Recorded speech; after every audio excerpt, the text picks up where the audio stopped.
Karibuni kwenye mkutano wetu ambao kamati ya uchaguzi ya TFF iko hapa mbele yetu, na kikubwa ni kuelekea kwenye masuala ya uchaguzi wa bodi ya ligi kuu.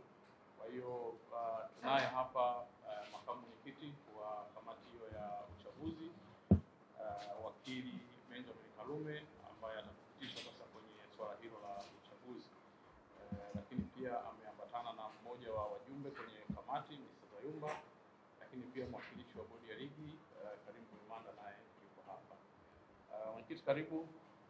Tunataka kufahamu katika jambo hilo sasa nini kikubwa ambacho unaweza kuwaita waandishi. Asante. Kwa majina kama nilipotambulishwa, naitwa wakili Benjamin Karume, ni makamu mwenyekiti wa kamati ya uchaguzi ya TFF.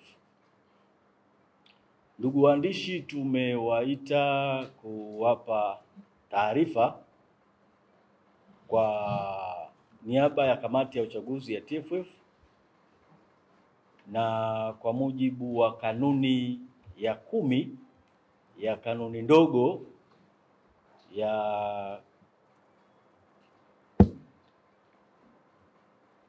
ya kanuni za uchaguzi za TFF toleo la mwaka 2021, kwamba tunautangazia umma wa Watanzania kuhusu uchaguzi mkuu wa bodi ya ligi ama naitwa Tanzania Premier League Board.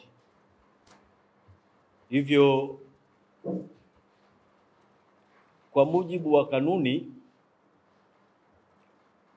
hiyo ambayo nimeitaja ya 10 kifungu kidogo cha kwanza, kwamba kutakuwa na uchaguzi mkuu wa bodi ya ligi, na nafasi ambazo zitakuwa zinagombewa ni nafasi moja kwa upande wa mwenyekiti, na makamu mwenyekiti nafasi moja, na kutakuwa na wajumbe wawakilishi wa klabu za ligi NBC, ligi kuu ya NBC nafasi 3, alafu kutakuwa na wajumbe wawakilishi wa klabu za NBC Championship nafasi 2, pamoja na wajumbe wawakilishi wa klabu za First League nafasi 1. Sasa katika uchukuaji wa fomu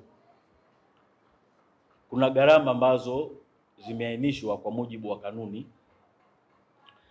Kwa nafasi ya mwenyekiti na makamu mwenyekiti, gharama ya kuchukua fomu ni shilingi 200,000 shilingi za Tanzania 200,000. Nafasi za wajumbe wa kamati ya uongozi, gharama yake ya kuchukua fomu ni shilingi 100,000 za Kitanzania, na fomu zitaanza kutolewa tarehe 2 mpaka tarehe 6 mwezi wa 10 2025, na zitapatikana katika ofisi za TFF pamoja na tovuti ya TFF. Jambo la kuzingatia ni kwamba kwenye kwenye uchaguzi huu wahusika wakuu ambao wameainishwa kwa mujibu wa kanuni ni vilabu vya ligi kuu ya NBC pamoja na NBC Championship pamoja na First League. Kwa hiyo wao ni watu maalumu, ni vilabu tu peke yake ambavyo wanahusika.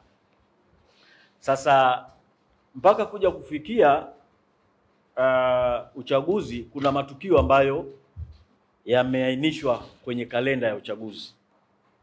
Ikumbuke kwamba uchaguzi wetu utafanyika hapa Dar es Salaam mnamo tarehe 29 mwezi wa 11 2025.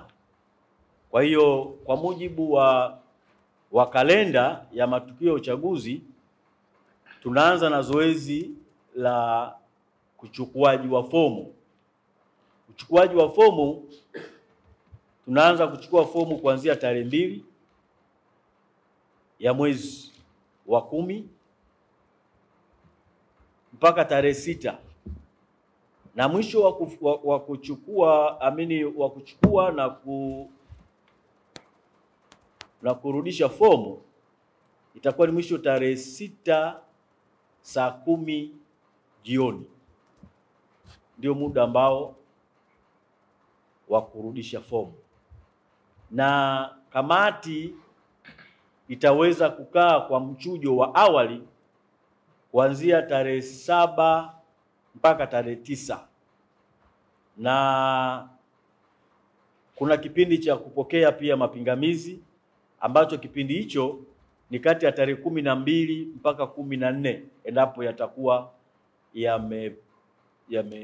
yameainishwa na wagombea. Na pia tarehe 18 mpaka 19 ni kipindi ambacho cha usaili kwa wale ambao kama kulikuwa kuna pingamizi yalishakuwa yamejadiliwa, na basi wataalikwa kwa ajili ya usaili kati ya tarehe 18 na tarehe 19. Kwa hiyo mlolongo unakwenda mpaka inafika tarehe 23 mwezi wa mpaka 28, kipindi ambacho huwa wanafanya kampeni, ikiwa tayari kama kuna issue za kimaadili, kuna rufani, kuna mengi tu ambao matukio tumeainisha. Nafikiri nakala hii itawasilishwa kwenu ili muwe na kumbukumbu ya kufuatilia kitu gani kinaendelea. Kwa hiyo uchaguzi wetu sisi wa bodi ya ligi tutafanya tarehe 29 ya mwezi wa 11 2025. Nimeainisha kwamba hawa mfano wajumbe, nafasi ya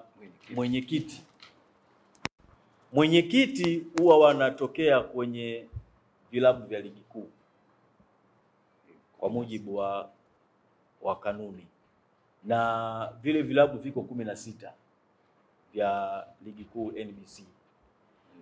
Kwa hiyo mwenye viti tu pekee ambao ndio wana sifa ya kuja kuchukua fomu na kujaza, pamoja na makamu mwenyekiti ni lazima wawe ni wenye viti wa vilabu. Kwa hiyo moja ya sifa, lazima uwe mwenyekiti wa klabu ya ligi kuu kwa nafasi ya mwenyekiti wa bodi ya ligi pamoja na makamu wake. Sifa za kielimu ni kidato cha 4 kwa mujibu wa kanuni za uchaguzi. Ibara ya 9 imeainisha sifa za mgombea. Kwa hiyo ni wagombea kupitia hizo kanuni na kuona kwamba kama anaweza, lakini kigezo mojawapo ni lazima awe ni mwenyekiti wa klabu yoyote ya ligi kuu, vile vilabu 16. Nje ya hapo, hata kama una qualification nyingine kigezo hicho hauna, basi ni dhahiri shairi kwamba unaweza kukutana na kitu kingine ambacho ukitegemea. Hizo ni taratibu zao kwenye katiba zao, kwa sababu tunachoangalia ni top ranker yani mwenye cheo cha juu kwenye klabu ni nani. Sasa kwenye kanuni zetu za uchaguzi imeainisha kwamba ni mwenyekiti. Klabu inaweza ikafanya mabadiliko ya katiba yake, ikasema sasa hivi hatumwiti mwenyekiti, tunamwita rais na makamu wa rais, lakini tuna warenki wale ambao wako kwenye renki ya juu ya club, ndio hao wanakuwa na nafasi ya kugombea.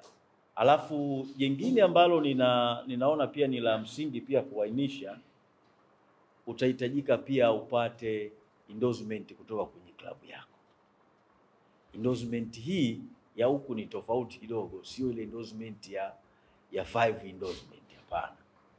Huku utahitajika uthibitisho wa klabu yako kwamba inakupa endorsement kwamba sisi tunamteua mwenyekiti wetu awe mgombea wa nafasi hiyo ya mwenyekiti wa klabu wa bodi ya ligi.